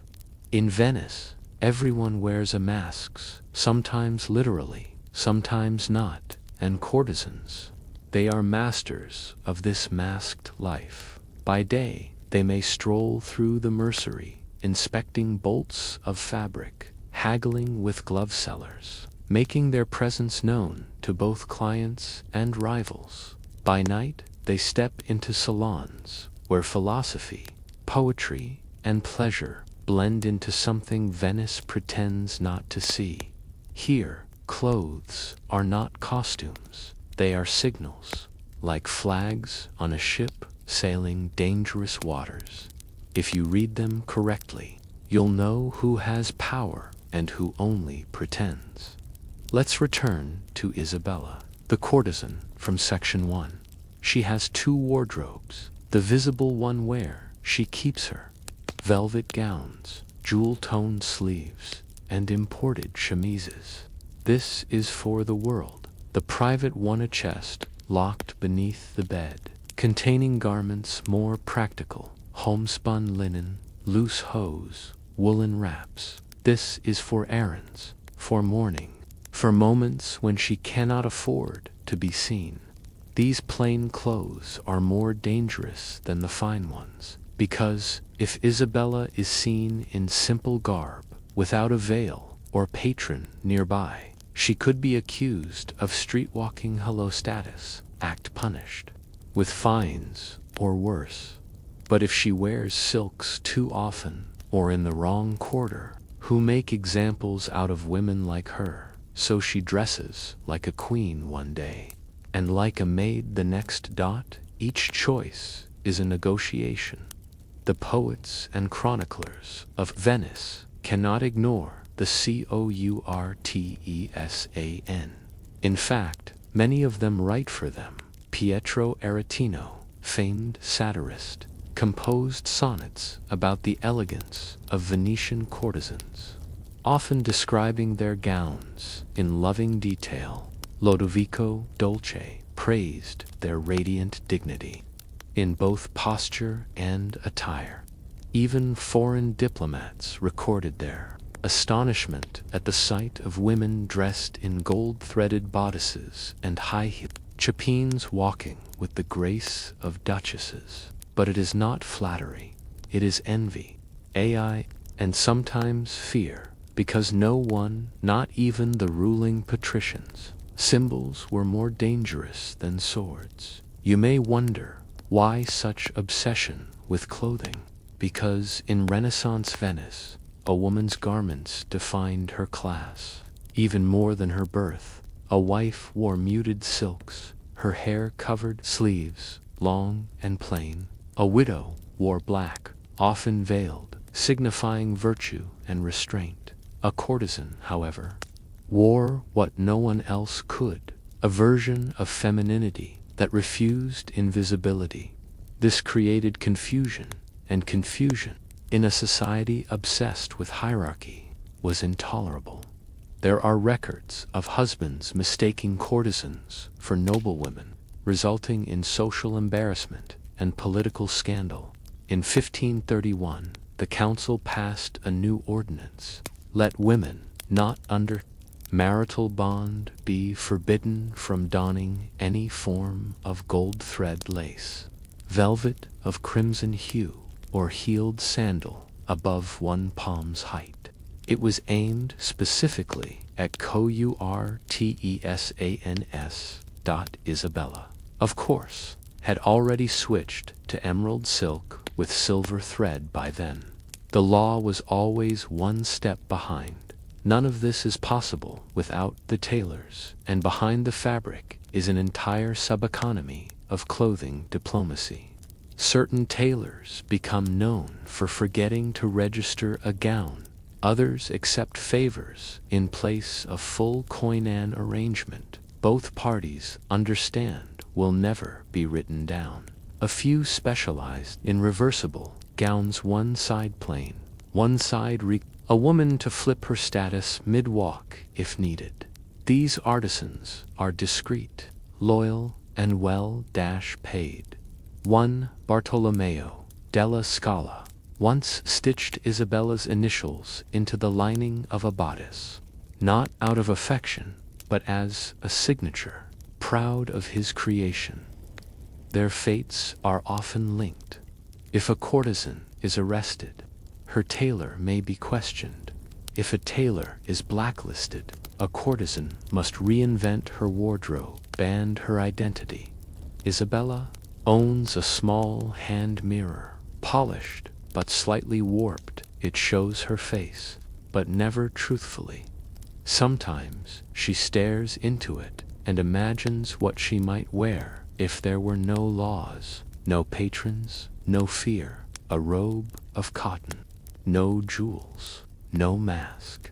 But the thought never lasts. She slides the mirror back into its pouch, adjusts the lace at her collar, and prepares to step into the salon of Signore Vincenzo, a merchant with ties to Cyprus and a fondness for women who quote Seneca. She will impress him, not because she needs to, because power must be performed, and clothing is the script. At the Rialto, a parchment is nailed to a pillar. Let those women who parade in garments above their station be known as thieves of decency. Their appearance deceives, and their cloth is a lie. It is unsigned, but it bears the watermark of the Council of Ten, the secretive ruling body of the Republic. Isabella reads it. She smiles. She wears her tallest chapines that night, and adds a third layer of lace, dyed violet. You've seen what a courtesan wears. Now ask yourself, what can she afford not to wear? The answer is nothing to undress, truly. The courtesan chooses to control the gaze, rather than avoid it. Her clothing isn't vanity, it's language, and while others speak with coin, title, or birth, she speaks with texture, silhouette. Her clothing is the signature that makes it legal. The day has arrived. Isabella lays out her finest gown. It is amber silk, layered with black velvet panels, lined in fur. Gold embroidery creeps across the hem like vines twisting up a trellis. The sleeves, slashed and puffed, fill flashes of deep crimson. Underneath this gown is not for seduction, nor for survival. It is for departure. Isabella has decided to leave Venice. She is aging, though still beautiful. But in her world, the line between fading and falling is razor-thin, that she has saved enough to live quietly in Padua, perhaps under a different name. But before she goes, she has one more engagement and one more message to send. Weeks earlier, she was summoned unofficially by the Council of Ten, the powerful Venetian body tasked with surveillance and control. The question was never direct. It rarely is, but the implication was clear. She had grown too visible, too lavish, too comfortable. Her garments made wives jealous. Her salons attracted men of influence. Her name appeared too often in the marginalia of political letters. They offered her a suggestion, veiled as advice. A more modest bearing might preserve your health. She nodded. She thanked them, and then she commissioned the most expensive gown she had ever worn on the night of her farewell salon. Isabella wears the amber and black ensemble down the Grand Canal by gondola, deliberately passing under the Rio Bridge, where the moralists post their proclamations on her sleeves. Embroidered in silver thread is a line from Ovid: Ars est celeri artem. It is an art to conceal art, a tailor's joke, perhaps, or a declaration. She knows they're watching. She knows they'll whisper, but the message is clear. She will not leave quietly inside her candlelit apartment. The night proceeds like all others. Men arrive in silk and fur, carrying books and wine. A lute player strums softly in the corner. She corrects her Latin dot, and when the conversation turns to politics, she does not retreat. She joins, she challenges, and all the while the lace on her collar quivers like breath. No one dares ask her why she is leaving, but they all understand, because in Venice, to grow old without being invisible is the greatest rebellion. The next morning, she folds her gowns, carefully. She does not keep them all. Some she burns ritualistically. Some she gives to younger courtesans who are still rising. She keeps 3. The first dress she bought herself, brown wool. Nothing fancy. The emerald silk she wore the day the council threatened her, and the amber and black the final statement. These she packs in a cedar trunk. They are not souvenirs, they are chapters. She locks them away like a writer preserving her only copy.